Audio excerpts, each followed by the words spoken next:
নমস্কার বন্ধুরা, আমার চ্যানেলের আরও একটি নতুন পর্বে আপনাদেরকে স্বাগত। যেহেতু এখন গরমকাল, সেই কারণেই কিন্তু আমি একটুখানি কম তেল মশলা দিয়ে রান্না করে বাড়ির সকলকে খাওয়াচ্ছি। তাই আজ একটা নতুন ধরনের চিকেনের রেসিপি নিয়ে হাজির হয়েছি। ভাবলাম আপনাদের সাথেও একটুখানি শেয়ার করা যাক। এই গরমের দিনে মুখের স্বাদ বদলাতে এই চিকেনটা কিন্তু বাড়িতে একবার অবশ্যই বানাবেন। আশা করি সকলের কিন্তু ভীষণ ভালো লাগবে। সেই কারণেই কিন্তু আজকের এই রেসিপিটা। চলুন কথা না বাড়িয়ে রেসিপিটা স্টার্ট করা যাক। প্রথমে একটা মিক্সার জার নিয়ে নিয়েছি। এখন এর মধ্যে কিন্তু আমি দিয়ে দেবো একটা বড় সাইজের টমেটো। সেটাকে কিন্তু আমি একটুখানি কুচি করে নিয়েছিলাম, সেটা এখন দিয়ে দিলাম। দিয়ে দিচ্ছি দুটোর মতো কাঁচা লঙ্কা, দিয়ে দেবো 1 ইঞ্চির মতো আদা। লঙ্কাটা অবশ্যই বুঝে ব্যবহার করবেন, ঝালটা যেরকম পছন্দ সেরকমই দিয়ে দেবেন। আর দিয়ে দিলাম 5-7 কোয়ার মতো রসুন। এটা একবার মিক্সিতে খুব ভালো করে আমি পেস্ট করে নিয়েছি। এখন এর মধ্যে দিয়ে দিচ্ছি কিছুটা পরিমাণ টক দই। এখানে মোটামুটি 2 টেবিল চামচের মতো দই আছে। এরপর সবগুলো খুব ভালো করে কিন্তু পেস্ট করে নেব। দেখুন, এখানে কিন্তু 500 গ্রামের মতো চিকেন আমি খুব ভালো করে পরিষ্কার করে জল দিয়ে ধুয়ে রেখে নিয়েছি। আর এখানে কিন্তু আমার পেস্টটাও সম্পূর্ণভাবে তৈরি হয়ে গেছে। এবারে কিন্তু রান্নাটা করে নেওয়ার পালা। এখানে কিন্তু পেঁয়াজটাও কুচিয়ে নিয়েছি। এবারে কড়াইয়ের মধ্যে কিন্তু দিয়ে দেবো আমি পর্যাপ্ত পরিমাণ তেল। খুব বেশি পরিমাণ তেল মশলা দিয়ে যেহেতু রান্নাটা করব না, সেই কারণে কিন্তু এখানে আমি 3 টেবিল চামচের মতো তেল দিয়ে দিয়েছি। হ্যাঁ, আমি কিন্তু সর্ষের তেলেই রান্না করছি। আপনারা চাইলে কিন্তু এখানে বাটার বা ঘি বা সাদা তেলও ব্যবহার করতে পারেন। এখন দিয়ে দিলাম 1/2 টেবিল স্পুনের মতন গোটা জিরে। জিরেটা খুব ভালো করে যখন একটুখানি ফোড়ন দেওয়া হয়ে যাবে, তখন দিয়ে দেবো একটা শুকনো লঙ্কা। এতে কিন্তু ফ্লেভারটা ভীষণ সুন্দর আসে, সেই কারণেই কিন্তু আমি জিরে আর শুকনো লঙ্কাটাই ফোড়নের জন্য দিয়েছি। আপনারা চাইলে কিন্তু এখানে আরও গোটা গরম মশলাও ফোড়ন হিসেবে ব্যবহার করতে পারেন। এরপর দিয়ে দেবো কুচিয়ে রাখা পেঁয়াজ। পেঁয়াজগুলোকে একটু ছোট ছোট করে, একটু সরু সরু করেই আমি কুচিয়ে নিয়েছি। আশা করি সেটা দেখেই বুঝতে পারছেন, যাতে পেঁয়াজটা তাড়াতাড়ির মধ্যে সেদ্ধ হয়ে যায়। সেই কারণেই কিন্তু এখানে পেঁয়াজগুলোকে একটু সরু সরু করে আমি কুচিয়ে নিয়েছি। কারণ যা গরম পড়েছে, এতে কিন্তু খুব বেশিক্ষণ রান্নাঘরে থাকতে কারুরই ভালো লাগছে না। সেই কারণেই কিন্তু একটু সরু সরু করে পেঁয়াজগুলোকে কুচিয়ে নিলে পেঁয়াজটা তাড়াতাড়ি ভাজাও হয়ে যাবে আর খুব তাড়াতাড়ির মধ্যে সেদ্ধও হয়ে যাবে। এখন পেঁয়াজটা দিয়ে পেঁয়াজটাকে একটু ভালো করে আমি ভেজে নিচ্ছি। ওই ধরুন 2 থেকে 3 মিনিটের মতো।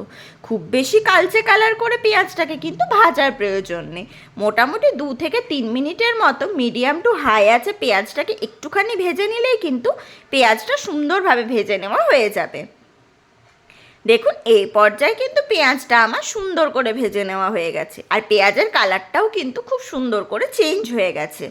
এখন দিয়ে দিচ্ছি আমি সেই পেস্টটা, যেটা আমি করে নিয়েছিলাম টমেটো, আদা, লঙ্কা, রসুন, দই সমস্ত কিছু দিয়ে। সেই পেস্টটাও এখন এখানে দিয়ে দিচ্ছি। এটা দিয়েও কিন্তু খুব ভালো করে আমাদেরকে কষাতে হবে, যাতে আদা রসুনের কাঁচা গন্ধটা সম্পূর্ণভাবে বেরিয়ে যায়।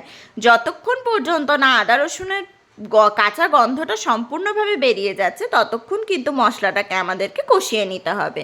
খুব বেশিক্ষণ সময়ের প্রয়োজন কিন্তু পড়বে না। এটা দিয়েও মোটামুটি 1.5 থেকে 2 মিনিটের মতো কিন্তু মিডিয়াম টু হাই আছে একটুখানি কষিয়ে নিলেই হয়ে যাবে। তবে অবশ্যই প্রথমে মশলাটা দেওয়ার সময় গ্যাসের ফ্লেমটা কিন্তু লো টু মিডিয়ামে করে দেবেন, নাহলে কিন্তু দইটা অনেক সময় কেটে যাওয়ার সম্ভাবনা থাকে। এখানে দেখুন, মশলাটার থেকে কিন্তু সুন্দর করে তেল ছাড়ছে। এখন দিয়ে দেবো কিছু গুঁড়ো মশলা। দিয়ে দিচ্ছি 1 টেবিল স্পুনের মতন জিরে গুঁড়ো, 1 টেবিল স্পুনের মতো ধনে গুঁড়ো, 1/2 টেবিল স্পুনের মতো দিয়ে দিচ্ছি হলুদ, আর 1 টেবিল স্পুনের মতো দিয়ে দিচ্ছি কিন্তু লঙ্কার গুঁড়ো। এটা কিন্তু কাশ্মীরি লঙ্কার গুঁড়ো নয়, এটা কিন্তু এমনি লঙ্কার গুঁড়ো। এটা কিন্তু ঝালের জন্য এখানে আমি ব্যবহার করেছি। এরপর কিন্তু খুব ভালো করে মশলাগুলোকেও কষিয়ে নিতে হবে, যাতে মশলার থেকে কোনো রকম কোনো কাঁচা গন্ধ না বেরোয়। এখন মশলাটা কষাতে কষাতে বলে রাখি, যারা যারা আমার চ্যানেল মুন সিম্পল কুকিং এখনও পর্যন্ত সাবস্ক্রাইব করেননি তারা অবশ্যই আমার চ্যানেলটিকে সাবস্ক্রাইব করে নিন। আর হ্যাঁ, পাশে থাকা বেল আইকনটি প্রেস করতে কিন্তু একদম ভুলে যাবেন না, যাতে আমার সমস্ত রান্নার নোটিফিকেশান সবার প্রথমে আপনাদের কাছে পৌঁছতে পারে।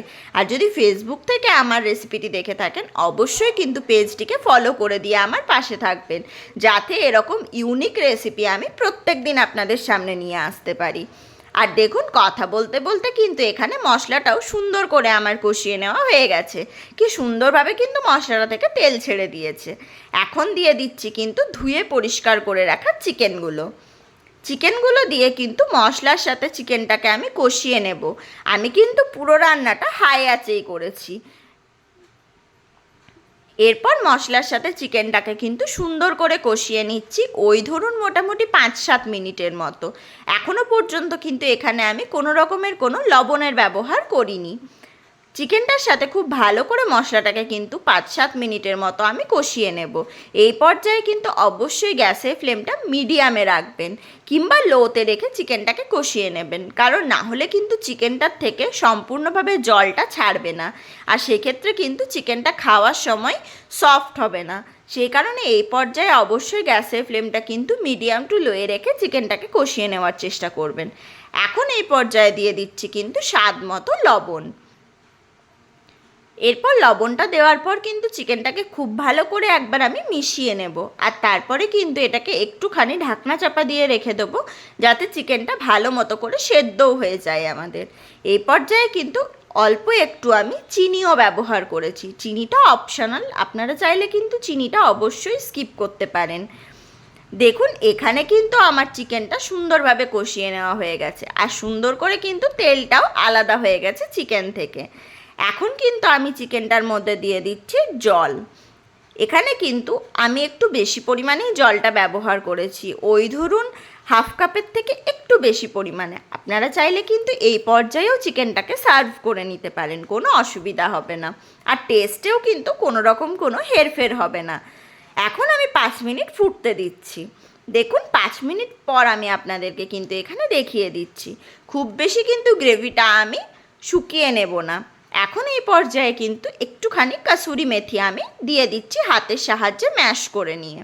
এটা কিন্তু আমার ভেজে রাখা কাসুরি মেথি, সেটা কিন্তু এখন ওপর থেকে আমি একটু হাতের সাহায্যে ম্যাশ করে দিয়ে দিলাম। এটা দিয়ে কিন্তু এরপর খুব ভালো করে একবার চিকেনটার সাথে আমি মিশিয়ে নেব।